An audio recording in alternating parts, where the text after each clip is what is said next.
Ulisses Papa, então coloca aqui 4 perguntas, eu vou responder só a primeira e a última. Ele diz: asseveraste que há um momento em que a alma imortal constata que ela vale mais do que toda a história universal em seu conjunto, capaz de abrangê-la e transfigurá-la.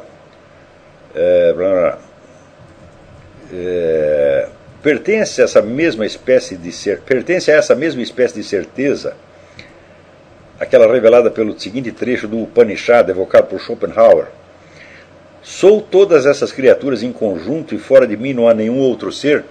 A resposta, Ulisses, é não. É não, porque a alma imortal não é tudo. Ela é muito, mas ela não é tudo. Em primeiro lugar, ela não é as outras almas imortais. As almas imortais se distinguem pelo que umas sabem e outras ignoram. Tá certo? Em segundo, elas não são Deus.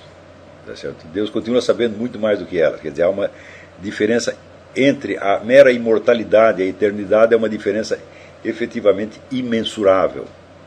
Tá certo? As almas imortais conservam a sua individualidade. Isso é muitíssimo importante. Elas não se dissolvem num todo, elas não se transformam em Brahman. Quer dizer, nesse ponto a metafísica hindu está definitivamente errada. Isto não existe. Quer dizer, essa dissolução final no Brahman não existe. Quer dizer, a criação das almas imortais é uma decisão irrevogável de Deus. Quer dizer, é um ato de vontade pelo qual ele institui você e não desfaz mais. Pode te mandar para o inferno, mas não vai te desfazer. Mesmo no inferno você vai continuar existindo. A alma imortal, ela transcende a história inteira pela sua duração. Isso significa que, do ponto de vista da alma imortal, a história inteira pode ser vista como se fosse um capítulo. Tá certo? Ademais, vamos dizer, não só esses depoimentos de pessoas clinicamente mortas, mas também os depoimentos obtidos pelo outro lado, pela outra técnica da parapsicologia, todas elas mostram a consciência de individualidade, mostram a consciência das outras individualidades, as pessoas que o indivíduo conheceu, ele continua conhecendo e reconhecendo, tanto aquelas que estão mortas como aquelas que estão vivas. E, em suma, você não se desfaz, você não se dissolve. Agora, a diferença fundamental, antes de eu explicar isso, eu vou ler a segunda pergunta que tem relação exatamente com isso. Eis anexo uma pergunta de Benozzo Gozzoli, do Quattrocento italiano. Mostra o triunfo de Santo Tomás de Aquino na disputa com Averroes. A disputa com Averroes foi justamente em torno disso, porque Averroes dizia que o intelecto agente é um só para todos os seres humanos.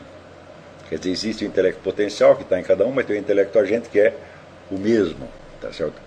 Então, isso aí era como se fosse uma visão hinduísta, entre aspas. E Santo Tomás demonstrou que não é assim. Isso é fundamental para compreender esta diferença que eu estou falando entre a alma imortal e a absorção no Brahman. Marra Signorelli pergunta: quando o sujeito tem a consciência da sua alma imortal e por algum motivo se revolta contra isso, se revolta contra o seu júbilo e contra Deus, não seria isso o próprio princípio revolucionário? E não seria isso o início de toda a mentalidade revolucionária? Mas sem a menor sombra de dúvida. Quer dizer, o problema não é, vamos dizer, a revolta ocasional, a desobediência ocasional que todos nós temos durante a vida terrestre. Não é a desobediência da sua, por assim dizer, da sua alma empírica. É a revolta fundamental, estrutural e irrevogável da alma imortal contra Deus. É isso que coloca o sujeito no inferno. Meu. Por isso que ele diz que só vai para o inferno quem quer.